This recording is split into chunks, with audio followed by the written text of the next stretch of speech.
السلام علیکم ورحمۃ اللہ تعالی وبرکاتہ۔ مرکز اہل سنت جامعہ رضویہ منظر اسلام کے یوٹیوب چینل ہم سبق درس نظامی میں آپ کا خیر مقدم ہے۔ پیارے بچوں، جنہوں نے اب تک ہمارے چینل کو سبسکرائب نہیں کیا ہے وہ ضرور سبسکرائب کر لیں اور بیل آئیکن یعنی گھنٹی بھی بجا دیں تاکہ ہر ویڈیو کی نوٹیفیکیشن اطلاع اپلوڈ کرتے ہی آپ تک پہنچ جائے، اور اپنے ساتھیوں سے بھی شیئر کریں، شیئر کرنا نہ بھولیں تاکہ ان کو بھی فائدہ حاصل کرنے کا موقع ملے، اور بات پسند آئے تو لائک بھی کیا کریں اور اپنے قلبی تأثر کو ضرور کمنٹ کر کے بتائیں۔ عزیز طلبہ، چلیے کھولتے ہیں اپنی کتاب مناظرہ رشیدیہ اور کچھ عبارت پڑھ لیتے ہیں۔ بسم اللہ الرحمن الرحیم۔ ثم لما فرغ من بیان نقد التفصیلی الذي هو المنع وبيان ما يذكر لتقويته أراد أن يبين النقد الإجمالي فقال: النقد وهو في اللغة الكسر وفي اصطلاح النظار إبطال الدليل أي دليل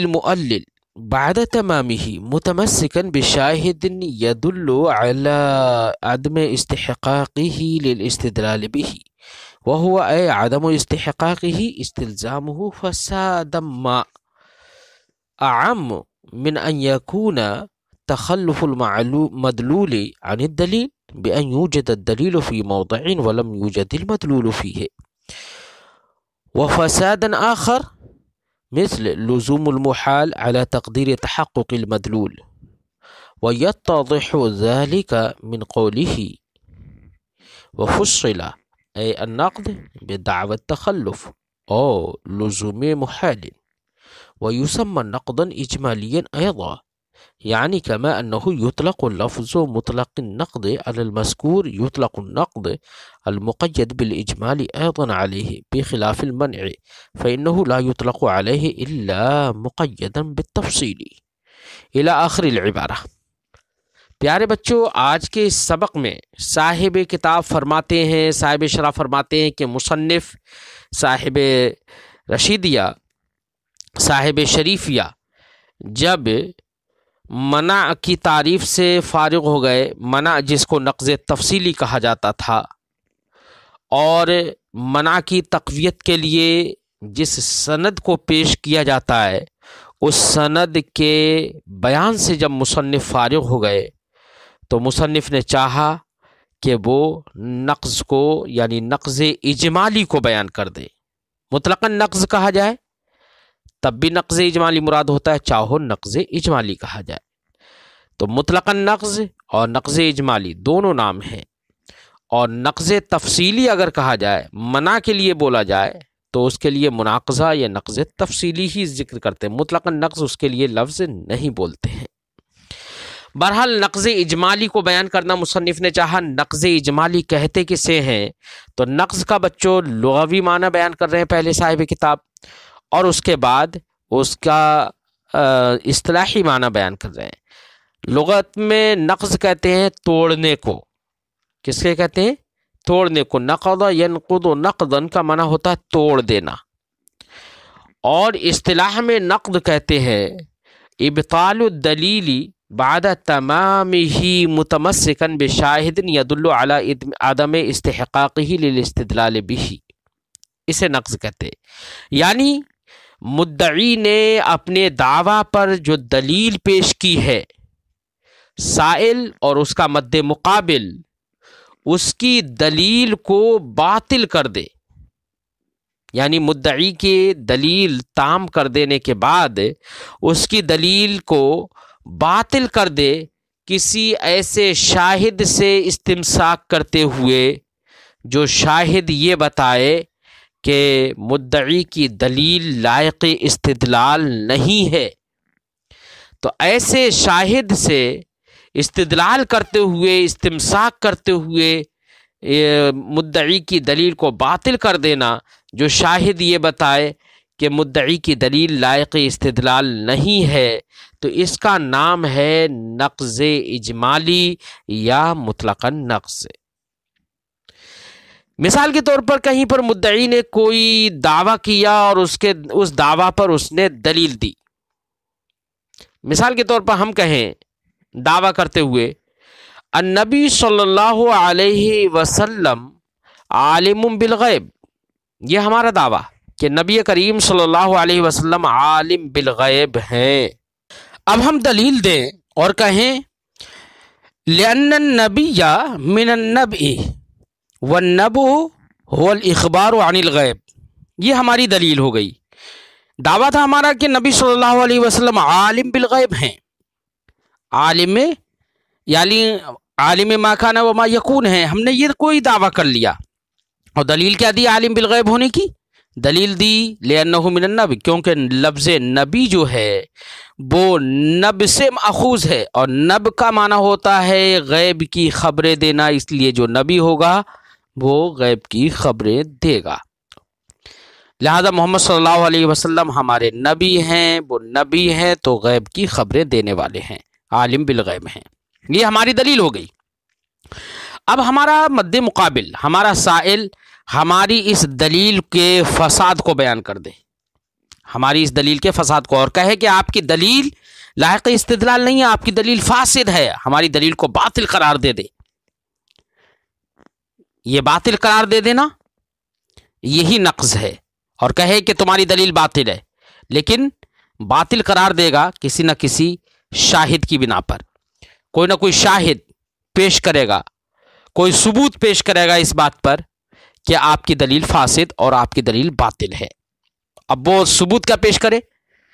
وہ فساد بیان کرے گا کہ آپ کی دلیل فاسد ہے، لائق استدلال نہیں ہے۔ اب وہ فساد کس طریقے سے بیان کر سکتا ہے؟ تو فساد دو طرح سے بیان کر سکتا ہے۔ ایک تو یہ کہہ سکتا ہے کہ تخلف المدلول عن الدلیل، کہ آپ کی یہ دلیل کسی جگہ میں پائی جا رہی ہے اور وہاں پر حکم اور مدلول نہیں پایا جا رہا ہے۔ مثال کے طور پر وہ یہ دکھا دے، اس طور سے فساد دکھائے کہ نبی کریم صلی اللہ علیہ وسلم کے ساتھ ایک جنگ سے واپسی میں حضرت فاطمہ رضی اللہ تعالی، حضرت عائشہ صدیقہ رضی اللہ تعالی عنہا بھی تھی، جو ایک تفصیلی حدیث ہے عقد عائشہ والی، اور وہاں پر نبی کریم صلی اللہ علیہ وسلم اور پورے قافلے نے پڑاؤ کیا رات کے آخری پہر میں۔ اور پھر کیوں پڑاؤ کیا؟ اس لیے کہ وہاں پر حضرت عائشہ صدیقہ رضی اللہ تعالی عنہا کا ہار گر گیا تھا۔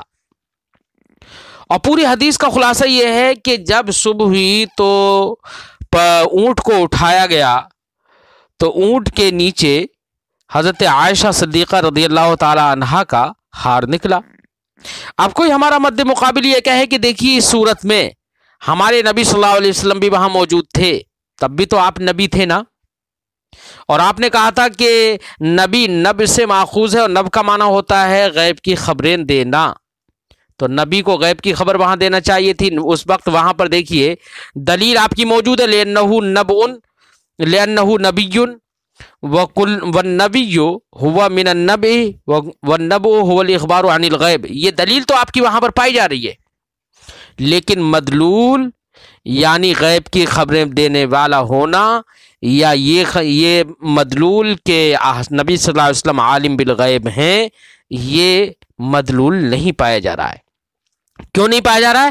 کیونکہ اگر عالم بالغیب ہوتے تو حضرت عائشہ صدیقہ رضی اللہ تعالی عنہا کا ہار ضرور سرکار بتا دیتے کہ ہار یہاں پر ہے۔ یہ اعتراض اور اس طریقے سے وہ ہماری دلیل کو باطل قرار دے سکتا ہے اور کہہ سکتا ہے کہ آپ کی دلیل باطل ہے۔ کیوں؟ اس لیے کہ تخلف ہو رہا ہے۔ تخلف کا مطلب یعنی دلیل تو پائی جا رہی ہے وہاں پر آپ کی، لیکن وہاں پر دلیل کا مدلول یعنی حکم نہیں پایا جا رہا ہے۔ یہ تخلف، تو یہ بھی فساد اگر دکھائے گا تو فساد کی دو صورتیں ہوتی ہیں۔ ایک تو فساد کی صورت یہی ہے تخلف المدلول عن الدلیل، کہ دلیل پائی جا رہی ہے اور حکم اور مدلول وہاں پر نہیں پایا جا رہا ہے۔ اور فساد کی ایک دوسری صورت بھی دکھا سکتا ہے، وہ اس طور سے دکھا سکتا ہے کہ یہ کہہ سکتا ہے کہ اگر ہم ایسی صورت میں اگر دلیل کے وجود کے وقت وہاں پر مدلول بھی مان لیں، مدلول بھی متحقق مان لیں، تو محال لازم آ جائے گا۔ یعنی استلزام محال بھی دکھا سکتا ہے، یہ بھی فساد کی ایک صورت ہے۔ تو فساد دو صورتوں کا ہوتا ہے، دو صورتوں میں ہوتا ہے، ایک فساد تخلف المدلول عن الدلیل اور دوسرا فساد استلزام محال، کہ اگر آپ کی دلیل وہاں، پہلے تو ہمیں یہی اس نے بتا دیا کہ آپ کی دلیل پائی جا رہی ہے، حکم نہیں پایا جا رہا، مدلول نہیں پایا جا رہا، یہ فساد ہے، اس لیے آپ کی دلیل باطل اور فاسد ہے۔ اور دوسرا طریقہ یہ ہے کہ اگر مدلول کو مان لیا جائے، مدلول کا تحقق وہاں پر مان لیا جائے دلیل کے تحقق کے ساتھ، تو وہاں پر محال لازم آ جائے گا۔ یہ دکھا دے کسی صورت میں بھی کہ اگر مدلول متحقق ہو جائے تو محال لازم آ جائے گا۔ مثلا وہ یہ کہے کہ اگر دلیل پائی جا رہی ہے لأنہ نبی والنبؤ من النبی والنبؤ بمعنى الغیب بمعنى الاخبار عن الغیب، اگر یہ کہہ دیا جائے، یہ دلیل وہاں پر مان لی جائے، تو نبی صلی اللہ علیہ وسلم عالم بالغیب ہوں گے، اور عالم بالغیب تو اللہ رب العزت ہے۔ وہ کیا کہے کہ اگر ٹھیک ہے مان لیا جائے کہ نبی صلی اللہ علیہ وسلم عالم بالغیب تھے اور حضرت عائشہ صدیقہ رضی اللہ تعالی عنہا کے ہار کا انہیں علم تھا، تو وہ کہے گا کہ یہ عالم بالغیب ہونا تو اللہ کا وصف ہے، عالم الغیب ہونا اللہ کا وصف ہے۔ تو نبی صلی اللہ علیہ وسلم کے لیے اگر حکم وہاں پر مان لیا جائے دلیل کے وجود کے ساتھ ساتھ مدلول کا تحقق اگر مان لیا جائے، تو اللہ رب العزت کے وصف میں شرکت لازم آئے گی، جو کہ شرک ہے اور یہ محال ہے۔ تو تحقق مدلول یہ مستلزم محال ہے، یہ دکھا دے۔ تو ان دو طرح سے وہ فساد دلیل دکھا سکتا ہے۔ بات سمجھ میں آ گئی بچوں؟ تو اس کا نام ہے نقض، کہ ہمارے مدعی کی دلیل کے تام ہو جانے کے بعد سائل اس دلیل کو فاسد اور باطل قرار دے، دو امروں میں سے کسی امر کی وجہ سے، کہ یا تو یہ دکھا دے دلیل سے کہ تمہاری دلیل کسی صورت میں پائی جا رہی ہے اور وہاں پر مدلول نہیں پایا جا رہا ہے، یا یہ دکھا دے کہ مدلول اگر پایا جائے گا تو ایسی صورت میں وہ مستلزم محال ہو جائے گا۔ تو اس طریقے سے دلیل کو، مدعی کی دلیل کو باطل کر دینا، یہ نقض کہلاتا ہے، یا اسی کو نقض اجمالی بھی کہہ سکتے ہیں۔ دونوں نام ہیں، مطلقاً نقض بھی اور نقض اجمالی بھی۔ بات سمجھ میں آ گئی ہوگی۔ فرماتے ہیں النقض وہو فی اللغت الکسر، نقض لغت میں توڑنے کو کہتے ہیں۔ وفی اصطلاح النظار، اور اہل مناظرہ کی اصطلاح میں نقض کہتے ہیں ابطال الدلیل، دلیل کو باطل کر دینا۔ یعنی کس کی دلیل کو؟ اے دلیل المعلل، معلل یعنی مدعی کی دلیل کو باطل کر دینا، مدعی نے جو دعویٰ کر کے دلیل پیش کی ہے، جو مستدل اور معلل کی دلیل کو باطل کر دینا۔ بعد تمام ہی، اس دلیل کے تام ہونے کے بعد، مکمل ہو جانے کے بعد، متمسکن بشاہد، ایسے شاہد سے استمساک اور استدلال کرتے ہوئے، یدل علی عدم استحقاقہ للاستدلال بھی، جو شاہد اس بات پر دلالت کرے کہ مدعی یا معلل کی دلیل لائق استدلال نہیں ہے۔ وہ عدم استحقاقہ، اور لائق استدلال نہ ہونا یہ دکھائے گا کیسے؟ تو یہ اس کی دو صورتیں، وہ عدم استحقاقی اور دلیل کا لائق استدلال نہ ہونا، یعنی اس کا فساد استلزام ہو فسادن، لائق استدلال نہ ہونا وہ اس بنا پر ہوگا کہ وہ دلیل مدعی یہ دکھا دے کہ مدعی کی دلیل جو ہے وہ فساد کو مستلزم ہے، فساد اما کسی نہ کسی فساد کو مستلزم ہے۔ اب فساد اما کسی نہ کسی فساد کو مستلزم ہے، اس میں عموم ہے، دو طرح کے فساد دکھا سکتا ہے۔ اعم من ان یکون تخلف المدلول عن الدلیل، عام ایسی کہ وہ تخلف المدلول عن الدلیل ہو، یعنی فساد کی ایک صورت یہ ہے کہ مدلول کا تخلف دکھا دے دلیل سے۔ دلیل سے تخلف کا مطلب کیا ہوگا مدلول کے؟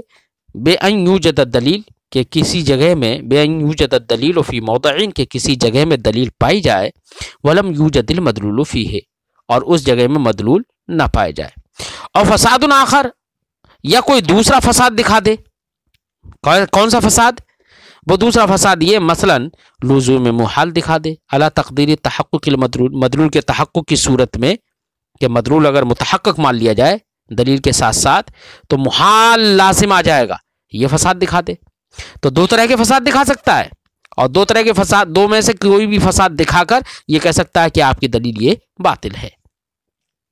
وَيَتَّضِحُ ذَلِكَ مِنْ قَوْلِهِ، یہ دو طرح کے فساد جو ہم شارح نے بیان کیے، یہ مصنف کے قول وَفُصِّلَ سے اس کی وضاحت ہو جاتی ہے، کیونکہ مصنف نے کہا تھا اولاً کیا کہ یہ دکھا دے کہ تمہاری دلیل لائق استدلال نہیں ہے، اور پھر اس کے بعد مصنف نے کہا تھا کہ استلزامہ فسادم ما، کہ عدم استحقاق للاستدلال کا یعنی مدعی کی مستدل کی جو دلیل لائق استدلال نہیں ہے، وہ لائق استدلال نہ ہونا اس طرح سے دکھائے کہ کوئی نہ کوئی فساد کو وہ مستلزم ہو۔ اور فساد میں ہم نے صاحب شرح نے یہ بتایا تھا کہ دو طرح کے فساد دکھا سکتا ہے، ایک تخلف المدلول عن الدلیل اور دوسرا لزوم محال دکھا سکتا ہے۔ تو لزوم محال اور تخلف المدلول عن الدلیل یہ استلزام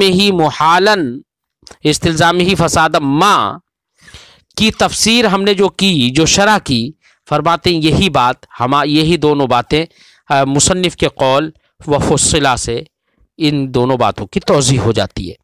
مصنف نے کہا وفصلہ بدعوت تخلف اور لزوم محال، اور استلزام فساد کی تفصیل کی گئی ہے اس بات سے کہ وہ نقض تخلف کے دعوی تخلف کے ساتھ ہو یا نقض لزوم محال کے ساتھ ہو، یعنی یہ ناقض جو مد مقابل ہے، جو شاہد سے اپنی